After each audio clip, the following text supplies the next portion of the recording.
Welcome to the show. My name is Luke, and I'm joined by Tom Kizer. Tom Kizer, welcome. Sorry. It's all right. How you doing?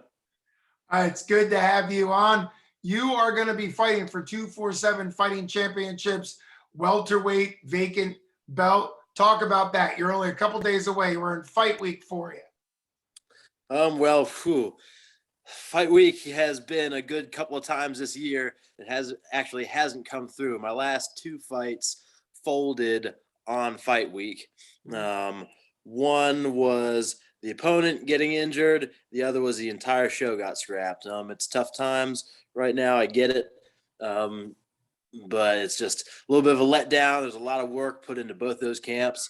And so we've been basically at a ready state for a good couple of months. And it's taken a lot of different things to stay ready without slacking off, and also keep from wearing down.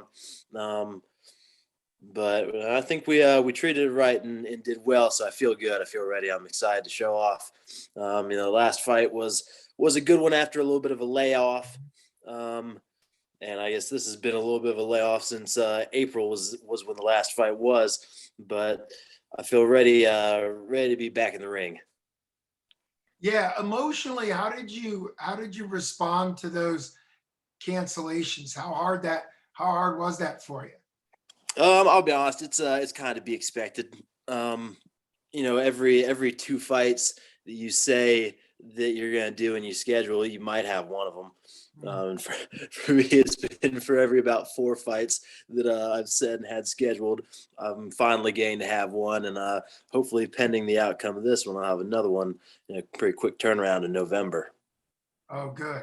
Yeah, it is. It's also exciting. I know for a lot of people that don't realize that a lot of regional shows, the entire card can fall through, like you mentioned. And I think that's one nice thing with 247 Fighting Championship. They put on a great card and they're very stable. And so that's a good thing. At least the card won't go under, but it is a big deal in the amateur world. Now, you're 4-0, and as an amateur fighter, that's an impressive run. Like you said, you only got to fight in April. That was a unanimous decision for you. How good did you feel in there after that year and a half layoff? And what were the highlights of that fight for you back in April? It was certainly a little bit rusty being in the ring. But that being said, it still came out in our favor. I wish I would have gotten the finish like I got with all the rest of my fights. But I think that's kind of to be a little bit accounted for with the ring rust. And hopefully a little bit of a shorter one this time. As far as going into that fight, I felt pretty good with everything. It certainly showed my grappling is right where it needs to be. But we're working on being kind of the whole picture here. I don't say that I have an exact game plan. My game plan is to do what works, and we'll see where that is. But the real overall plan is for everything to work and to have something for everybody. And that's kind of how I want to treat it going forwards. Being 4-0 is nice, but I think that that's our training has kind of gotten me, prepared to be here. Like this wasn't an accident. We've trained for the cream of the crop, the tippy top, and that's why I'm getting title fights. It's kind of nice. Being prepared for it is definitely a step in the right direction. Yeah, that's really a smart mindset. You're an amateur that seems like you're training, sorry, for the pro ranks. What are your thoughts towards kind of preparing your skill set to be ready whenever that comes? So that is pretty much the goal. And realistically, at the beginning of the year, we're hoping that it might be, the end of this year. But just with the way that not being able to have fights has gone, it's been a little bit difficult. I've been going to a lot of different places, traveling around to get the training in. West Virginia is pretty sparse as far as really high level gyms go. So we get a lot of other places in Pennsylvania and Maryland, sometimes out in Indiana, and try to track down some of those real good teachers, coaches, sparring partners, etc. Well, that puts a lot of work on you, but it shows that you have that mindset. Now, I saw that you took your debut fight way back in 2012, and then you had a long break, and then you started taking fights again in 2019. So, what happened between there? Did you always know you wanted to get in MMA, or was it kind of like a fluke thing, and then it took some time to get back to it? So that the first fight was while I was still in college, and I wrestled in college here at WU. Didn't have a super fantastic showy career, but I certainly learned how to wrestle and have the toughness, the mindset, and the athletic ability to do it. And so that fight was when I was in the middle of transferring from Virginia Tech to WU, and I was back in Richmond, which is where I'm originally from. I was covering classes, takedown classes for a buddy at a gym. And the gym owners asked me if I wanted to do a fight, and I said, "Oh, I guess I've been working with some of your pro guys a little bit on their wrestling and doing this and that. I've picked up some things. Like, sure, I'll take it. You think you can find me a guy?" Nah. They said, "Yeah, there was fights on Saturday. You weigh in at 170. Weigh in Saturday morning, fight Saturday night." I was like, "Okay, this was kind of came out of nowhere, but whatever." And it was a guy that came in and thought he was going to out wrestle me, and found out better pretty soon. Well, and it looked like that strikes were allowed. Were they ground and pound strikes? Did you sprawl them out and then were able to use your strikes on the ground? Yeah, it was almost a crucifix from top position, from his back on top. It was just a sprawl out, and I tied up both of his arms and started the punishment. And so then how long did it take you to want to get kind of back into training MMA, since back then you really weren't? Um, it's always been on the radar. I've been doing jujitsu for here and there for a long time and learning it just to help with my grappling ability. I was always fascinated with the striking side. It's obviously very, very different from the grappling side of it. And I started out kind of doing tough mans in West Virginia, and showed some promise and did pretty well, and ended up winning 2 in 1 year, and taking a couple fights that are away, and the train's kind of on gathering momentum, and stopped kind of running. Sure. Yeah. I mean, that's a pretty exciting way to get from wrestling at WU to taking tough mans, which for people that don't know, that's about as West Virginia as it gets. So that's pretty fantastic. So obviously COVID kind of got right in the middle of you building up steam, but it's nice to see that you've been continuing to build up steam. What do you do as your day job, considering you're a 30-year-old man who's trying to make a run now in MMA? I'm currently employed as a beer salesman, beer delivery rep. Well, it works if you're able to do all of that. I think that's one of the things I really like about being around regional MMA is that the fighters really have to want to be there. Particularly Mhm. the amateur ranks, being able to juggle jobs and the training regimen that you have to do. You look to be like the perfect 170 frame guy. Is this something that are you around 6 feet, 5'11"? Are you kind of like a GSP esque built guy? I just guessing on your headshot here, but kind of is 170 something you're going to want to be at for a while? I think that realistically, we're looking at 155 for the pro ranks. I cut some to make 170 for amateurs, and it's not a ton, but I could certainly be a little bit leaner. If I were to go 170 as a pro, I need to stack a little bit more meat on here. About 5'10". Okay. Well, and that does sound like a former Division I wrestler who has the mindset that you can always cut a leg off, but I'm glad that you have a game plan around you. Speaking of game planning, and I know you said that you just want to fight wherever the fight needs to go. You're going to be at advanced amateur rule sets in Pennsylvania, which is 3 minute rounds. Still doesn't allow head kicks or knees to the face or elbows. It does allow close punches to the head on the ground. So not a full grounded pound, but at least enough. What are you looking forward to using skill wise in the fight Saturday? It's going to be great. The 247 belts are beautiful and mean a lot. I mean, there's been some good amateur battles already for belts in the history of 247, and I'm sure you and Hawkins are going to have a great fight for that. So kind of what's your mindset coming into this title fight? I'm definitely excited to fight for 247. This will be the first time that I'll be fighting in Pennsylvania and for 247. They're a very well-run promotion. Everything leading up to the show has been great. They've been awesome working with all the fighters.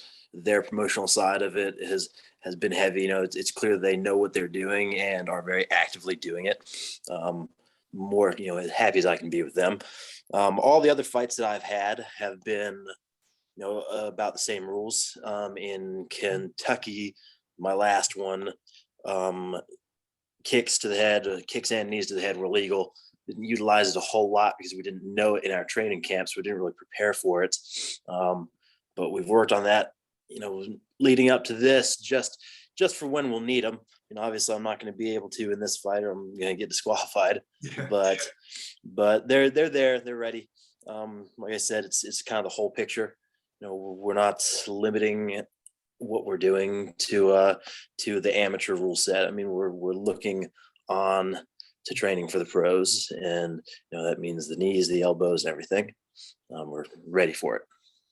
Yeah, and you kind of have to do that to be already drilling, sparring, and getting used to the levels above, because otherwise you'll make it to the pros and then be surprised. Now your opponent has a pretty good career, 5-3, and I was on a pretty good run.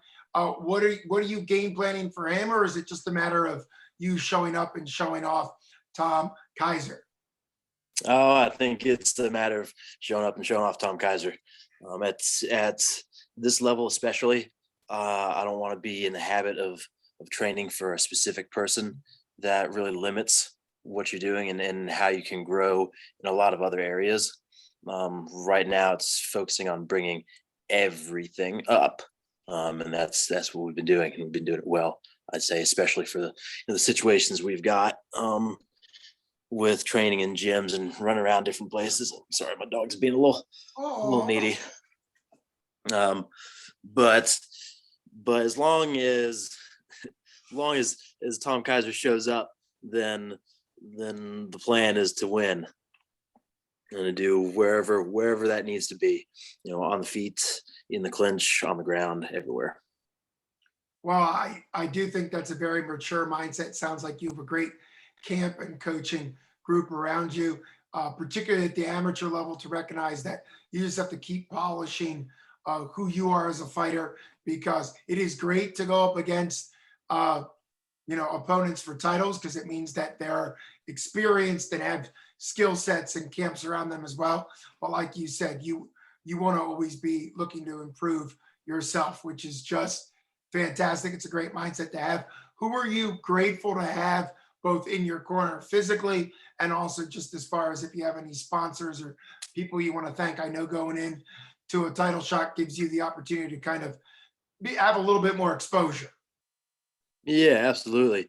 My coaches have been fantastic. We're a very small gym out of Fairmont, but you wouldn't know it based on their level of coaching.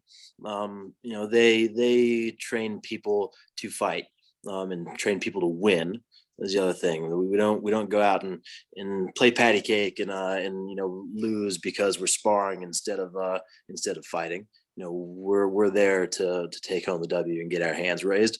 As far as game plan and strategy too, it's really a side that's kind of overlooked a lot of times in gyms and kind of on smaller levels. But even for a small gym, the amount of game planning for not specific things, but just for, situational game planning.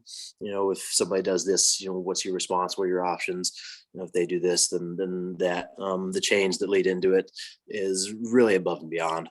I don't know anybody else that's not nationally recognized that does it the way that these guys do it. My head coach, Mike Drescher, is it's like Machiavelli going on up here with the way that he picks his strikes and sets them up. And it's awesome to be able to learn from him. I'm very excited about that. Kaku, CBD, actually wearing their shirt. They say you're not a MMA fighter until you have a CBD sponsor. Yeah. But they have helped me out and been just a fantastic company. I was very skeptical of CBD when it first came out. It seemed kind of like snake oil to me.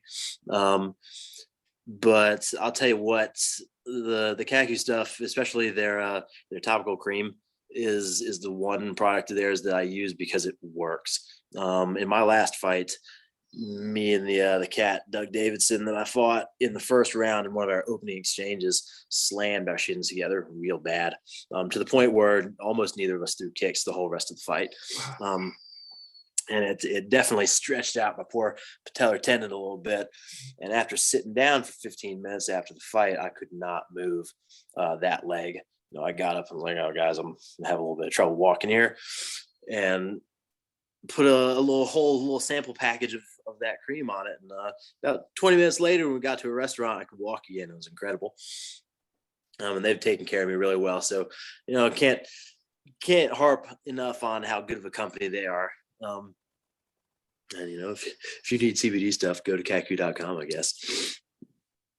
Well, it's always nice for small businesses to put money into local fighters, because it really helps the fighters. It helps people understand that, until you're at the highest level where these are nationally ranked programs like Reebok or whatever, or Monster, there's a lot of support that's needed between where you are and at the highest level. So, and I am glad that CBD, as far as creams and things, can really make joints. I know it's a lot of joint and topical rub stuff. So how many people do you have coming in from Fairmont to watch you? Is this sort of more of a local event for you, or are you mainly pushing the pay-per-view straight? This is the most local event that I've done since Tough Man. The last one was out all the way in Kentucky. That's right, where the next one's going to be as well. And then Parkersburg might have been the next closest thing. So Pittsburgh, going to WVU, I know plenty of people in Pittsburgh. There are plenty of people here in town. I actually live in Morgantown, so just a little bit north of Fairmont, a little bit closer to Pittsburgh. Plenty of friends here, plenty of friends down Fairmont and all over. They're going to try and drive in and make it to be there. But I've also got a steady little army of people. They're going to be watching the pay-per-view as well. There are a lot of people back in Virginia that just aren't quite that driving distance. It'll be watching on the screens. Well, it's exciting to get to know you, to have you on the show, to catch up with you. I mean, a 4-0 amateur record. Obviously, you wish you would have had a couple more fights in there, but I think you're going to love the 247 Fighting Championship promotion and family. It'll be nice to meet you in person. And I have the privilege and the honor of interviewing the winner after every fight. So I come into the cage. Right. So hopefully that'll be you, and I'll be able to talk to you about what it feels like to be a champ for 247. I really appreciate you taking time out of your fight week. And this gives me an opportunity to kind of hopefully get some people excited to see you ready for your first title shot. I mean, I'm excited. So thanks so much, Tom. For everybody out there, this has been Tom Kizer on the show. I got it right twice. Drop the hard R on. I got it right twice. But anyhow, Tom Kizer, it's been really great having you on the show, and thanks for taking the time out of your day. Stay safe and healthy, and can't wait to see you in action Saturday. 247fighting.com is a way to get tickets. It's going to be at the Monroeville Convention Center, and I can't wait to see in action. Right. I can't wait to be there. Definitely plan on seeing me again afterwards. Can't wait. Have a good one. Yes, sir. You too. All right. Bye-bye.